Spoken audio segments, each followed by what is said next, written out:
Hey guys, my name is Andrew. I don't know if you've seen any of my previous videos, but today I'm doing a video on the patient experience at a psych hospital. I did a last video on what is mental health tech. That's kind of like the bottom of the line position you can get at a psych hospital as far as actual psychiatric care. And today I just want to talk about the patient experience. No one really seems to know what goes on at a psych hospital. Everyone thinks it's like one flew over the cuckoo's nest, which really isn't accurate anymore. It used to be quite accurate back in the 60s, before then especially, but it's gotten better. I'm gonna miss things. There's going to be things I'm going to miss. I want to just point that out, but I don't mean to. I try to make a comprehensive list and get as much as I can, but here we go. So really fast, there's two ways you can get into a psych hospital. You can either walk in voluntarily, which is pretty rare. I'd say like 4% of patients do that. It's kind of a random number I'm throwing out, but that's about what I'm going to guess is accurate. A vast majority, they'll go to an actual medical hospital first. Something's wrong.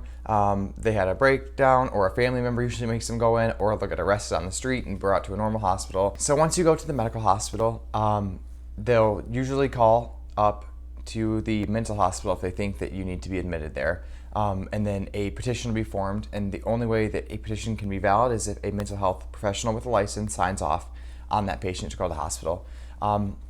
So then that's the two ways you can get admitted. So normally we'll have an ambulance pull up in the back, and that's pretty standard. It's very rare we have an intake come through the front of the hospital. It does happen.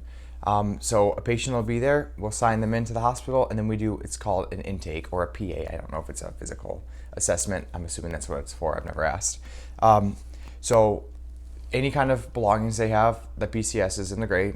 We go through them, make sure everything is unit safe. They cannot have any kind of strings, hoods, obviously weapons, no razors, no large amounts of any liquid or anything, pretty much like airport. If you can't bring it into an airplane, you can't bring it into the psych hospital, because there are some kind of hygiene products with alcohol in them, and also if a patient is actually super depressed, anything can become something that, any chemical can be dangerous for them. So even the hand sanitizer on the unit has no alcohol, and you just don't know with patients. So we have to make everything extremely safe. There's a story for everything.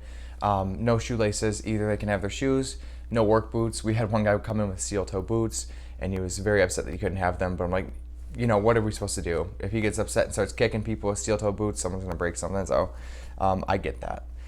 So it can be kind of intimidating when you're first getting to a psych hospital, especially if you've never been. A lot of these patients have some experience in psych themselves, so it's not a hugely exciting or scary process for them, but it can be bad. So other than the belongings, we document everything. So everything gets put in a safe box. You get everything back when you leave. I know it can be a little scary, and it can be extremely intrusive, especially because a lot of these people that come in, they don't have anything. They're homeless. So some random stranger in gray scrubs is looking through their stuff, and I get that is stressful, and they get upset. So we try to make it as warm and welcoming as you can for a psych unit. And I think we do a pretty good job. So the initial patient experience is getting off the ambulance bay, going into the PA room where we do the assessment. And then we have to switch them out of their clothes. Anything they can have on the unit, we wash. Hospital policy, and that I totally agree with. And then anything they can't have, we just lock up. But we also have to put them in gowns, so it sucks. I think this makes them, I don't know if it's dehumanizing, but it definitely makes them feel like a patient somewhere when you have to get into gowns. And we try to get them their clothes back as fast as possible, but I know that kind of sucks. They're walking around in gowns at a psych unit, and there's stigmas, and everyone puts stigmas on the mental health industry. I'll make another video about that, because we need to get over this. We need to get over the stigmas. But the gown surely doesn't help with that. I agree. So, all right. So after we do the intake, we get them admitted. I am Italian, so I'm always offering them food right off the gate. I don't like when people are hungry on the unit.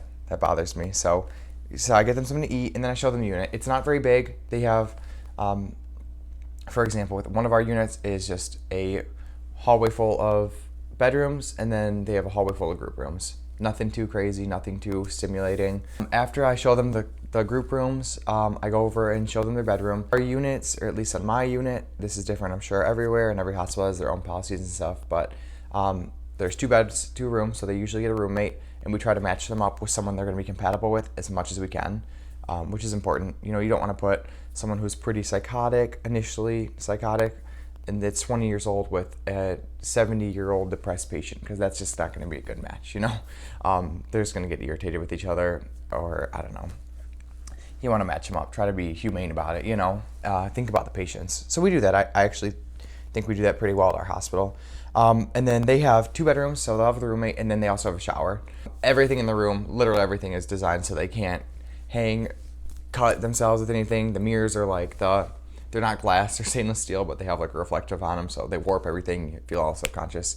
Probably not good for the depressed patients again, or the eating disorder patients. Fortunately, very fortunately, we have not had any issues on my unit since I've been there, at least. So, that's awesome. That's what we do the 15-minute checks for. I know it's annoying to the patients to do those, but you know what? You're in a psych hospital, and we got to keep you safe. So, so after they get their room, I kind of just go over the schedule for the day.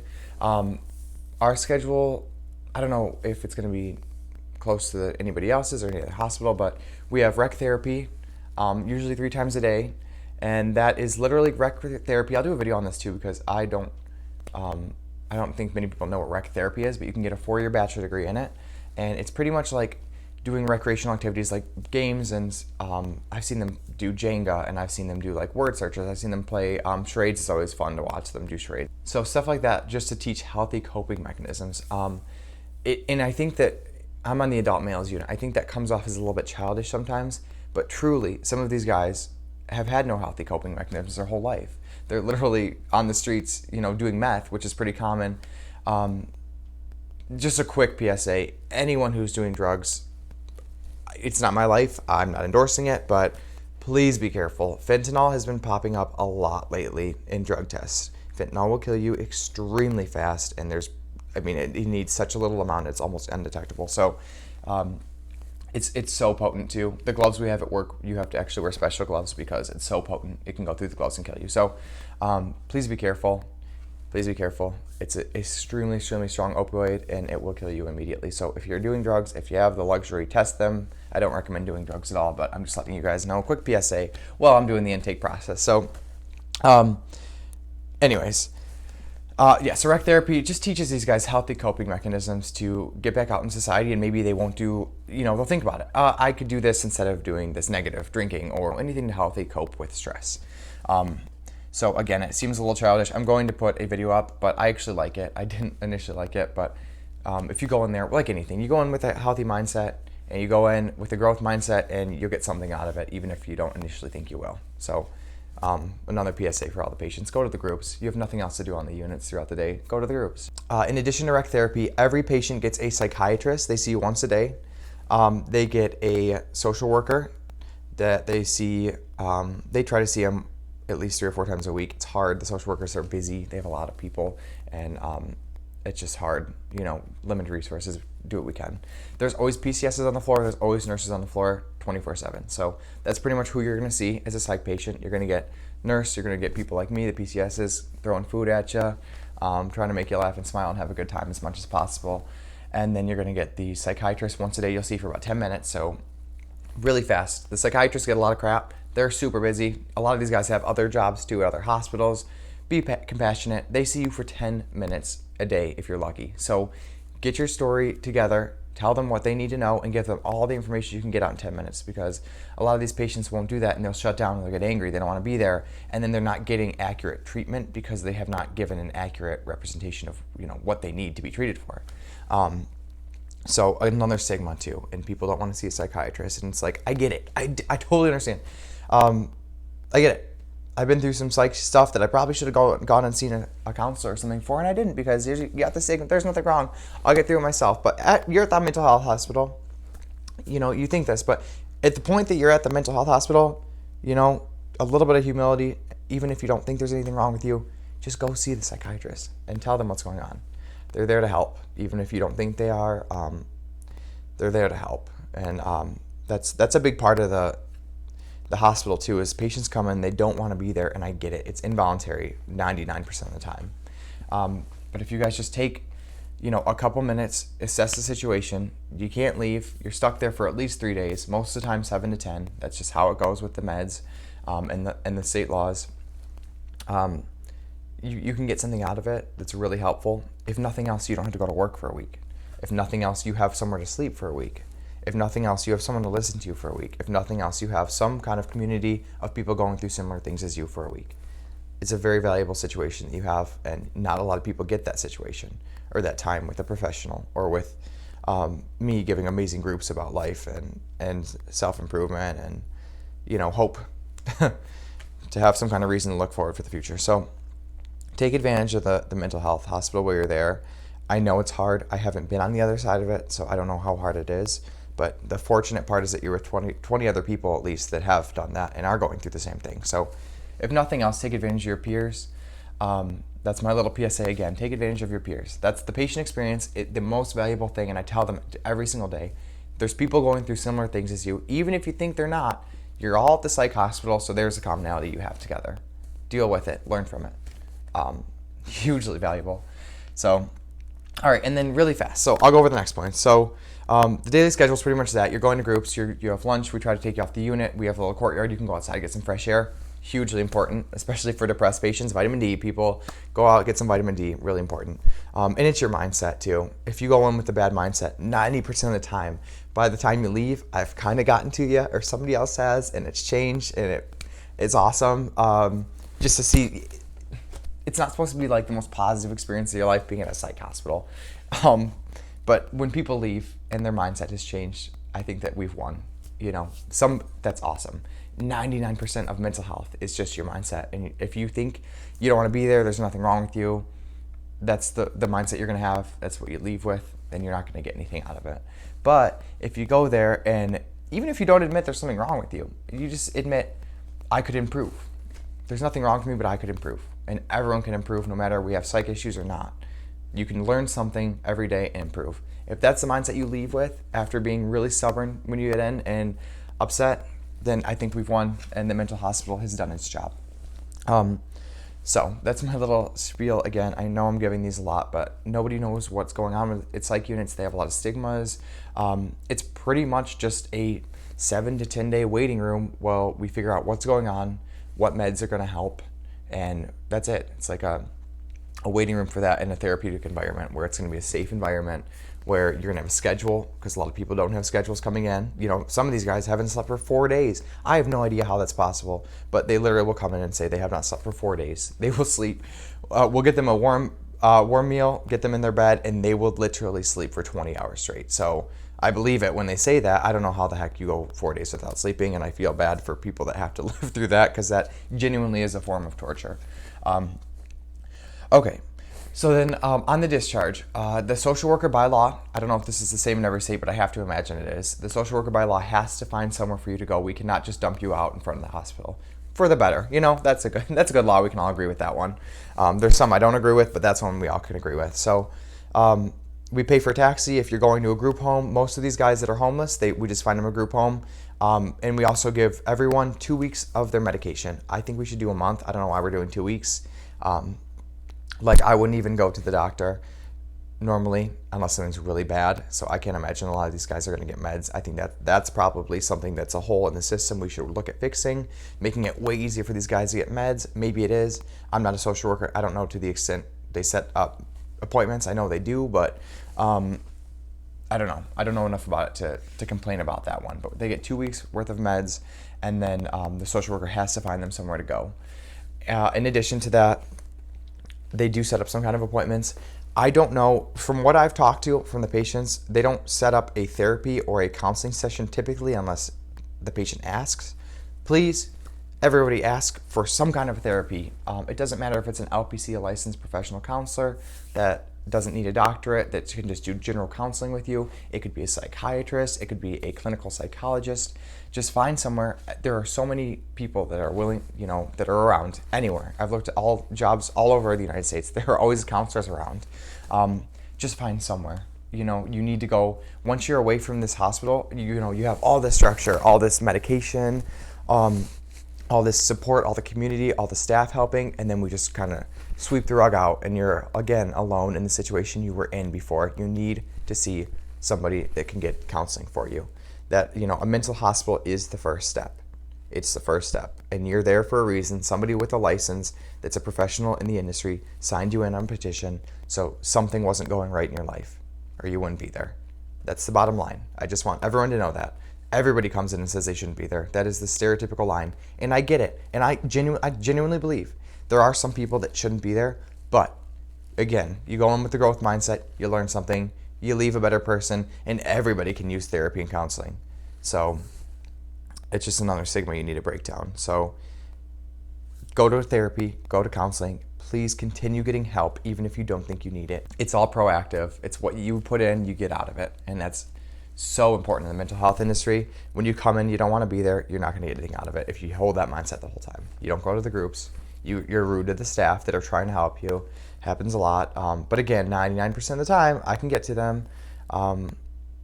It just takes that one little, like, something stupid I say, and they laugh. And I'm like, got you. Don't care. Gotcha. I saw a smile. I can't take pictures because HIPAA. But if I could, I'd have my own little smile book. Okay, I'm done. But I am missing things. I don't know what I'm missing. I have to watch the video again. If I'm missing a lot of stuff, I will go and redo the video, but I don't think I need to. Pretty much you do the intake. You're there on the unit for about 7 to 10 days as normal while you get meds. We're checking up on you every single day. We're making sure you know what medicine you're taking and why is a huge part of getting you to keep taking it, understandably. Doing groups, talking about whatever. We have all these different life skills we're trying to build in this quick week that we can get you out with. There isn't enough therapy. Actually, there's no therapy. We have rec therapy. But there's no real, the social worker does, some one-on-one. But I think that we need to do I want to develop this. I don't know how it's going to happen, but a really quick 1 week starter pack with therapy that will just kind of blanket as much as you can blanket therapy. I don't know. It's an idea, but okay, so just a really fast breakdown one more time of what goes on if you're ever a psych patient or if you're ever curious what's happening to a family member, a loved one, or if you ever consider maybe you'll be a psych patient. I've been there. I really have. So normally you go to a normal medical hospital. They're going to find a psych hospital for you to go to. You get an intake over there. That usually takes I would say it takes about 16 hours to 3 days for you to get discharged. So some guys come in, they've been at a hospital for 3 days.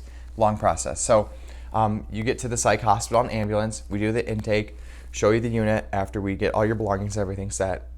And then, I don't know, depending on what time of the day you're there, you're going to see a psychiatrist, maybe not. Usually they have to wait till the next day. It has to be 24 hours. So normally people get there about 4 p.m. Something, for example, a psychiatrist comes at 11-ish. So they'll get there. They'll have to wait till the morning to see a psychiatrist and actually start getting on meds. And then during that whole week, you're going to groups. You're going off the unit for lunch and stuff. There's a lot of downtime. It gets kind of boring. I bring in books when I can. So if you're ever going to a psych hospital, if you think you might be going, bring in some books. Best thing you can do is bring in some self-improvement. Here's one. I like to do a book every time I do a video. This is an awesome book for anybody who is interested. It's called How Full Is Your Bucket? So this is the first book I actually read when I was getting into psychology. I didn't know it was a psychology book. I thought it was a self-help, but it is a psychology book. It's by Tom Rath and Donald Clifton. Tom Rath is the grandson of Donald. Donald was pretty much one of the founders of positive psychology. Really cool book. I like positive psychology, especially if you're going into a mental hospital. This is a good one to be reading. You don't need to get into existential psychology, or maybe you do. I teach that in my groups. But this is a good book. So just for example, I like to do it. It's literally about filling people's buckets. It's filling up their esteem, and that in turn gives you more esteem, gives you more positive emotion in your life. Really cool. A lot of good stories in here. It's a super easy read. And if you look, it comes with little drops to fill other people's buckets, which I love. I need to make copies of these and bring them into the units, but I don't have color copier, so I will, but I cannot bring them in black and white. That's not. All right, so how full is your bucket? That's the intake process, guys. You're there 7 to 10 days. Social worker sets up discharge. You leave, and then hopefully, please see some therapist or counselor because you need to, even if you don't think you do. Everyone does. So that is the day in the life of a mental health patient. If you guys have questions, which I'm sure you do because that was pretty sporadic, let me know. I'll be happy to answer them, but thank you so much for watching. Leave comments below. I try to answer them to the best of my ability. If you have any video ideas, that'd be awesome. Saves me half the time of having to think of new ones, but I love making videos. Thank you again, guys. That is the day in the life of a mental health hospital patient.